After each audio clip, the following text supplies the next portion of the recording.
नमस्कार, मैं डॉक्टर रजनीश कुमार बारहट, सहायक आचार्य संस्कृत, राजकीय महाविद्यालय के यूट्यूब चैनल पर सभी छात्रों का स्वागत करता हूं। संस्कृत साहित्य स्नातक प्रथम वर्ष में चलने वाले अंश भारतीय संस्कृति की प्रमुख विशिष्टताओं का अध्ययन हम क्रमशः कर रहे हैं।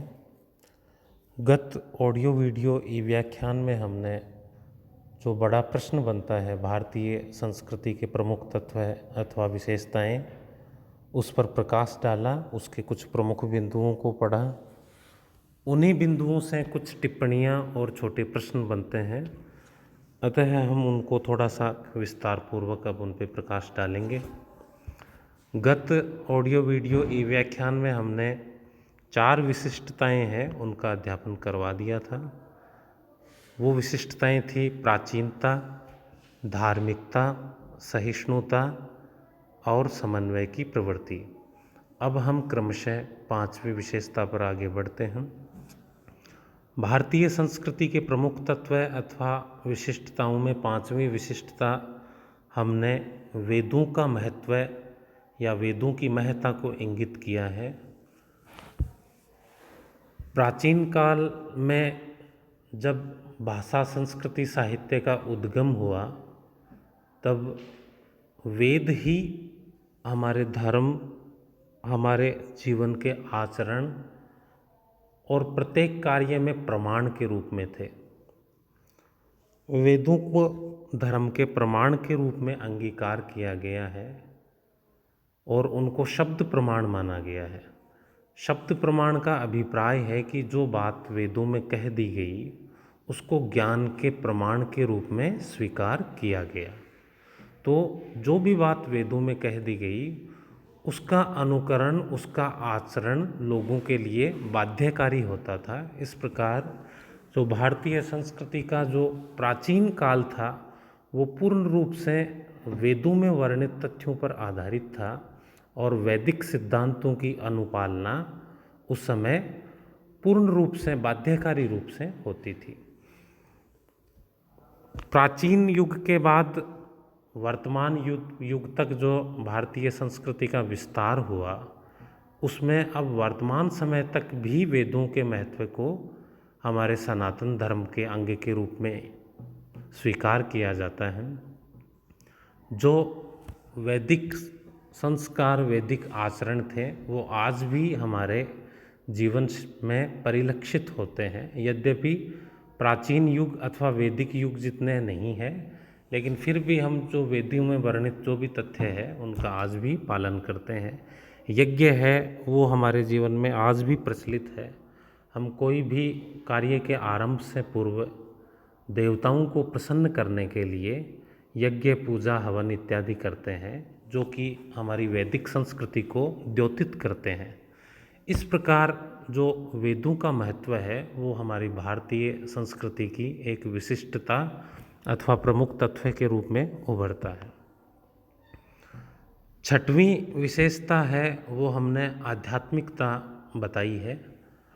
आध्यात्मिकता का अभिप्राय है भारतीय जीवन में मात्र लौकिक या इहलौकिक जीवन को अंतिम नहीं माना गया।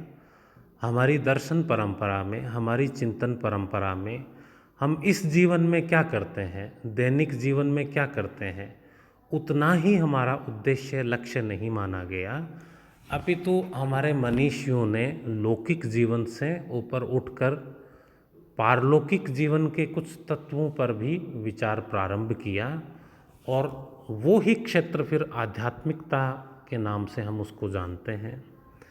यानी दिन भर के आचरण के अलावा या लौकिक आचरण के अलावा हमारे मानव जीवन में, हमारे आचरण में कुछ ऐसे सिद्धांत, कुछ ऐसी मान्यताएं भी प्रतिस्थापित है जो आध्यात्मिकता को इंगित करती है। जैसे कि हम ईश्वर को मानते हैं, हम कर्मवाद के सिद्धांत को मानते हैं, हम आत्मा में विश्वास रखते हैं, हम पुनर्जन्म को मानते हैं, हम पाप पुण्य के फलों को भोगने के सिद्धांत को मानते हैं। ये सारे के सारे सिद्धांत है वो लौकिक जीवन को अंतिम नहीं मानने अथवा लौकिक जीवन तक ही सीमित ना रहने को पुष्ट करते हैं। तो इस प्रकार जो भारतीय संस्कृति है उसमें आध्यात्मिक चिंतन को भी स्थान दिया गया है। तो इस विशिष्टता में हम जो भी आध्यात्मिकता के बिंदु है उनको संक्षेप में वर्णित करेंगे।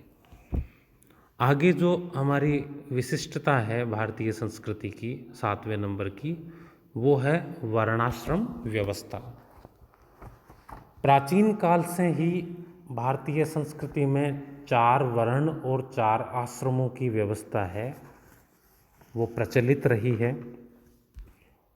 पूर्व वैदिक युग में जो वर्ण व्यवस्था थी वो कर्म पर आधारित थी, यानी मानव जाति को कर्म के आधार पर 4 वर्णों में विभक्त किया गया था, जो कालांतर में विकृत होते होते जाति पर आधारित होती गई। और महाभारत युग तक भी उसको कर्म पे आधारित माना गया था। महाभारत का जो अंश है गीता, उसमें श्री कृष्ण कहते हैं चातुर्वर्ण्यम मया सृष्टम गुण कर्म विभागशः, अर्थात 4 वर्णों की सृष्टि करने वाला, उनकी सर्जना करने वाला मैं ही हूँ। यानी ईश्वर ने किसी भी वर्ण में कोई भेद नहीं किया है। 4 वर्णों का रचयिता श्री कृष्ण ने अपने आप को अथवा ब्रह्म को बताया है। तो 4 वर्णों की समता गीता के इस श्लोक से स्थापित होती है। और आगे वो कहते हैं चातुर्वर्ण्यम मया सृष्टम गुण कर्म विभागशः, गुण और कर्मों के जो पार्थक्य है, पृथकता है, उनके आधार पर मैंने 4 वर्णों की सर्जना की है, न कि जन्म के आधार पर। अर्थात जो व्यक्ति ज्ञान इत्यादि अध्ययन अध्यापन इत्यादि से संबंधित कार्य करता है वो ब्राह्मण वर्ण का होगा। जो रक्षा सैन्य कार्य इत्यादि से संबंधित जिसका कार्य है वो क्षत्रिय वर्ण का होगा। जिसका पशुपालन कृषि व्यापार इत्यादि है वो वर्ण वैश्य माना जाएगा। इसके अतिरिक्त जो अन्य सेवाएं हैं उनसे संबंधित वर्ण है वो शूद्र माना जाएगा।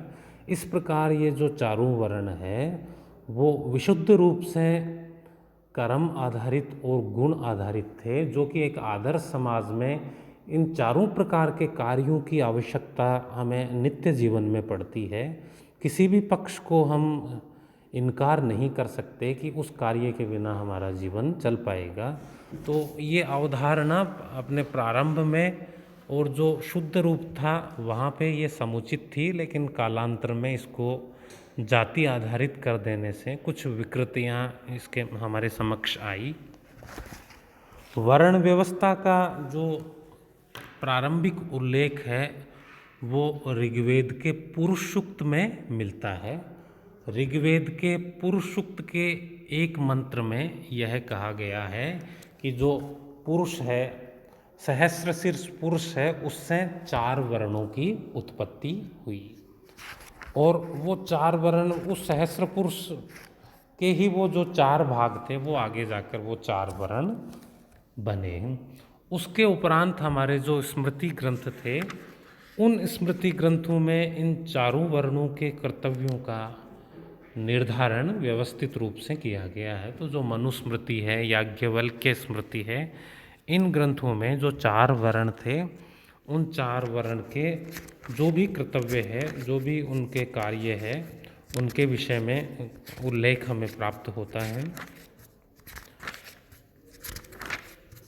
मनुस्मृति के अनुरूप जो ब्राह्मण है उसके प्रमुख कर्तव्य है अध्ययन, अध्यापन, यज्ञ करना और यज्ञ करवाना, दान देना और दान ग्रहण करना। इसके विषय में मनुस्मृति में श्लोक है अध्यापनम अध्ययनम यजनम याजनम तथा दानम पतिग्रहम चैव ब्राह्मणा नाम कल्पयत। अर्थात अध्यापन, अध्ययन, यजन, याजन, दान और पतिग्रह यह ब्राह्मण जो वर्ण है उसके लिए निर्धारित कर्म है। इसी प्रकार क्षत्रिय वर्ण के लिए जो कर्म है उसमें मनुस्मृति में श्लोक है प्रजानां रक्षणं दानमिज्य अध्ययनमेव च विषयेषु अप्रशस्तिश्च क्षत्रियस्य समासतः। प्रजानां रक्षणम, प्रजाओं की रक्षा करना। दानम, दान देना। इज्ज, यज्ञ करना। अध्ययनम एव च, और अध्ययन करना। विषयेषु अप्रशस्ति, विषय भोगों में अप्रशस्ति अर्थात आसक्त नहीं होना एक श्रेष्ठ क्षत्रिय, एक राजा, एक सैनिक के कर्तव्य हुआ करते थे, उसके कार्य होते थे, क्योंकि उस पर राज्य का कार्यभार, जो सुरक्षा का कार्यभार होता था, इसलिए उसका एक अंतिम जो एक कर्म बताया है वो विषयेषु अप्रशस्ति है, विषय भोग है उसमें आलिप्त नहीं होना, यह भी